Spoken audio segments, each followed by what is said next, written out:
Perpustakaan, Bapak Dr. Adin Bondar MSI, juga Kepala Pusat Jasa Informasi dan Pengelolaan Naskah Nusantara, Bapak Agus Sutoyo, dan juga Ibu Janti Suksmarini, Kepala Biro SDM dan Umum. Pada hari ini,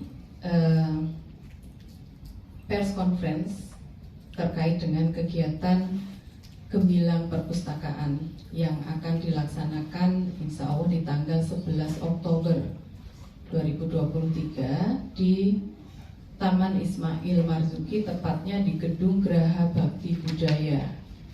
Nah, Gemilang ini merupakan kegiatan yang secara rutin dilaksanakan setiap tahun, dan di dalamnya berisi antara lain pemberian penghargaan dan juga penyampaian pengumuman untuk pemenang-pemenang lomba tingkat nasional yang dilaksanakan oleh Perpustakaan Nasional RI.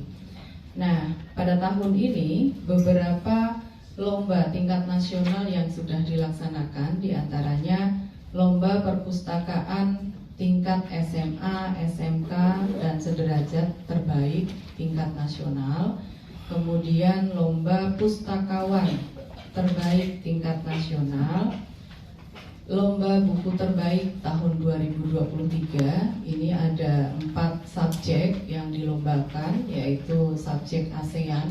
Nah, ini dikarenakan tahun ini Presiden Jokowi menjadi ketua ASEAN, di keketuaan ASEAN ya, sehingga dari beberapa koleksi yang ada di Perpustakaan Nasional itu menjadi salah satu subjek yang dipilih untuk dilombakan. Kemudian yang kedua, subjek stunting.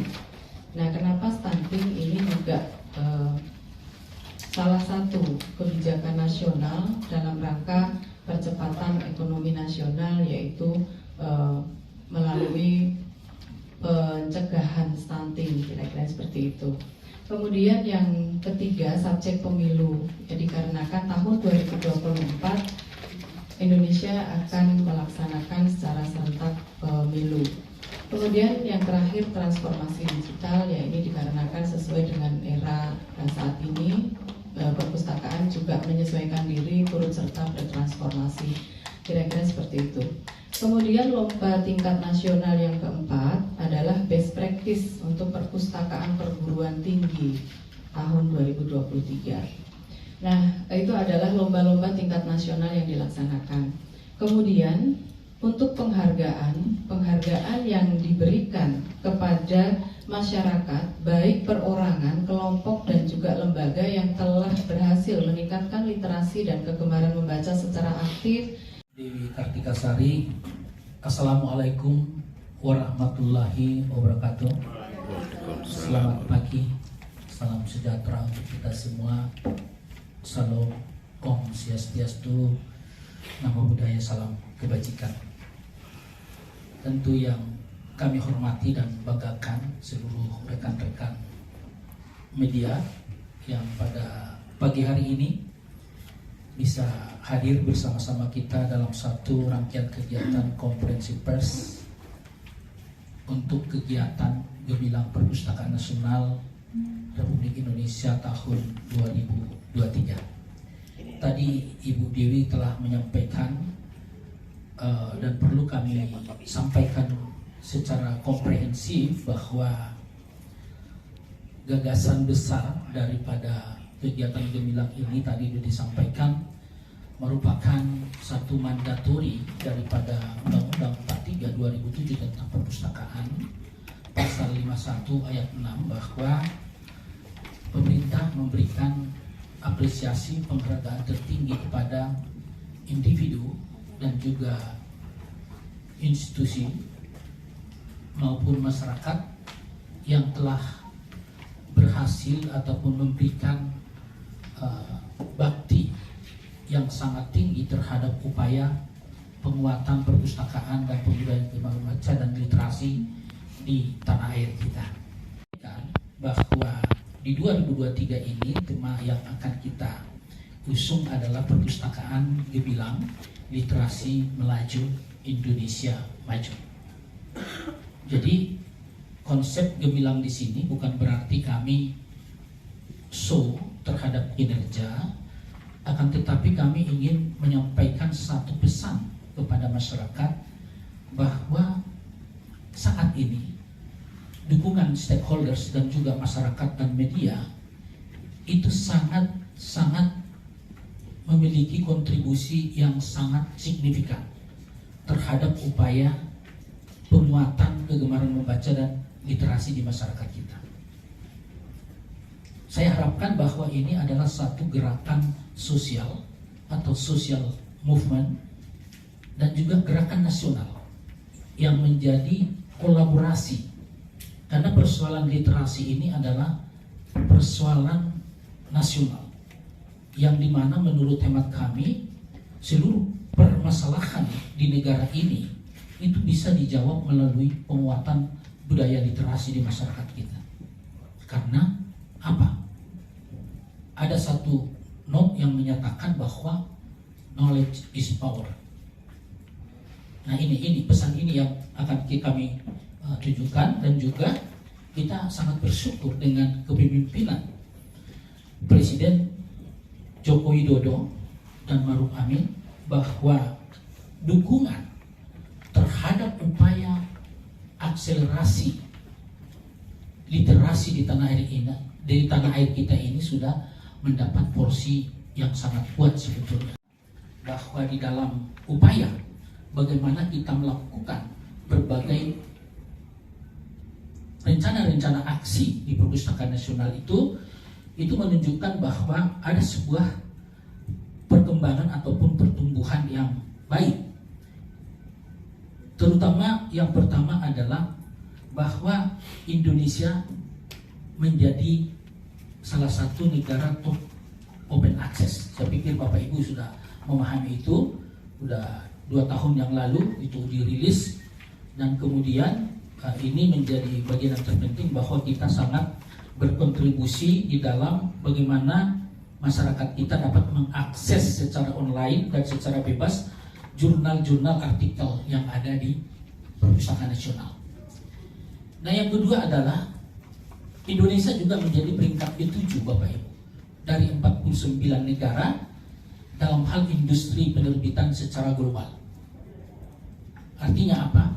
Bahwa produktivitas yang kita dorong selama ini melalui sosialisasi, melalui transformasi perpustakaan berbasis inklusi, dan juga kontribusi rekan-rekan kita termasuk pemerintah daerah dan juga masyarakat, itu telah mendorong semakin membaiknya penulis-penulis kita ya, sehingga dari data ISBN itu kita masuk negara yang urutan ke-7 dari 49 negara dengan terbitan 159.000 sekian Indonesia. Nah kemudian Bapak Ibu, itu tadi dari WIPO yang kami dapatkan, World Intellectual Property Organization. Jadi itu merupakan satu organisasi industri penerbitan global.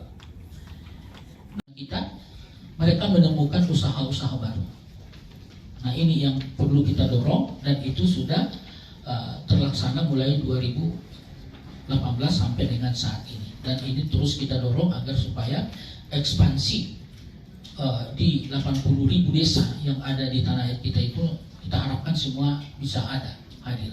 Dan sampai saat ini ada sekitar 2.696 desa yang menjadi pilot project, dan juga ada 1.300 yang sudah direplikasi oleh pemerintah provinsi dan kabupaten kota. Nah dampaknya apa?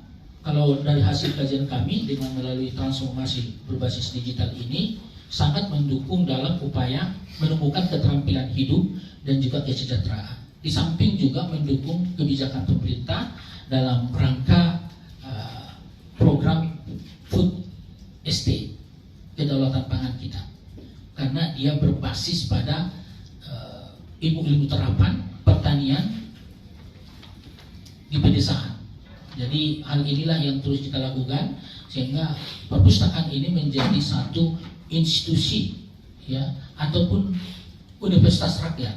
Jadi saya selalu bilang universitas rakyat yang seluruh mahasiswanya adalah Studennya adalah masyarakat Indonesia, baik anak-anak, remaja, dan orang tua. Nah, ini demokrasi perpustakaan itu adalah di situ. Nah, itu mungkin yang bisa kami sampaikan.